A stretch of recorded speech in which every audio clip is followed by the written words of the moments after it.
This is Solona from Chick with a Deck with the very first daily mystery card. So here's how it works. Each day I will ask a question and lay out 3 cards.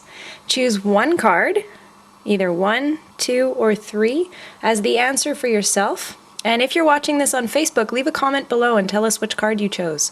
I'm going to flip each card over one by one and give you the interpretation of that card, and that will be your personal reading for the day. It's a lot of fun, and hopefully it will give you some insight into your day. So here is the very first daily mystery card for December 27th, 2014. So today is the last day that the moon is in Pisces. It enters Aries tonight, and the moon rules your emotional response to situations around you. And with the moon in Pisces, this is the perfect time to get in touch with your inner world and decide how you really feel about any major decisions you're about to make. And New Year's Eve is approaching, and in 4 days we're going to be setting our intentions and resolutions for a new calendar year for those of us that celebrate this New Year's. So the question that I'm asking today, the question to ask yourself is, what is my true desire for the new year? And again, if you're watching on Facebook, leave a comment below and tell us which card you choose. So this is card number 1, this is card number 2, and this is card number 3. So choose one of the 3, and I'm going to give you the interpretations now. So I'm going to start with card number 2.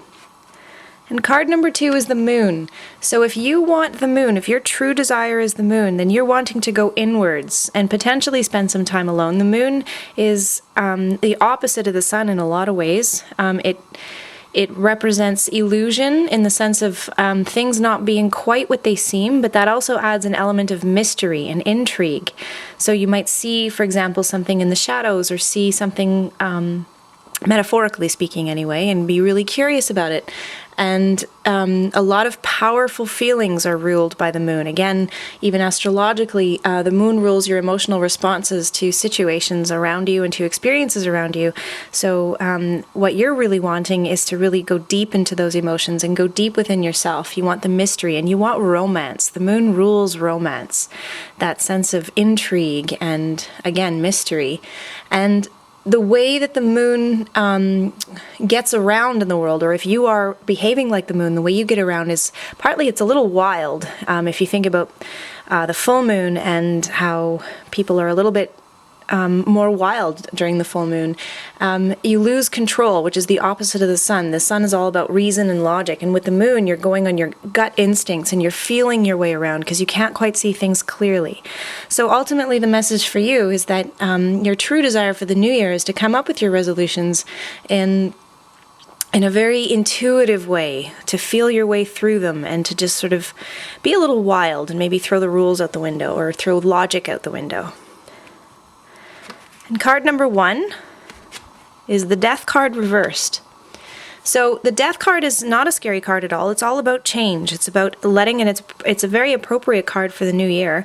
The Death card would very accurately represent the year 2014 ending and closing for good, and us never going back to it and starting a whole new year, the 2015, and we have to end 2014 in order to start the new year.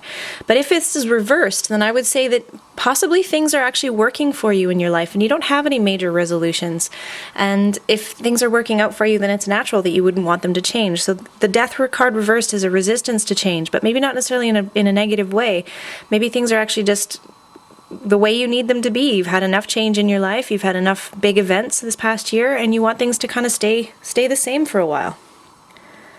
And finally, card number 3 is the Page of Swords.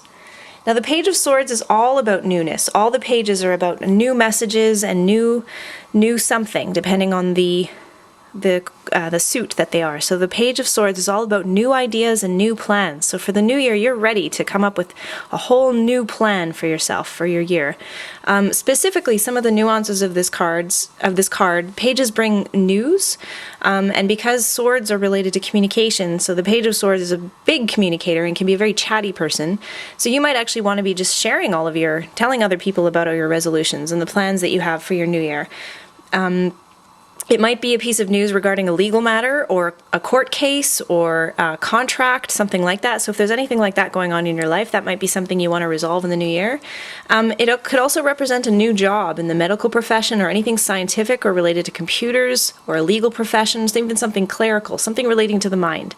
And generally speaking, I would say with the Page of Swords that your true desire for the new year is you're ready to take on something new, you're open to any new plans and new ideas, and you're also, pun intended, ready to take on a new page or to turn a new page.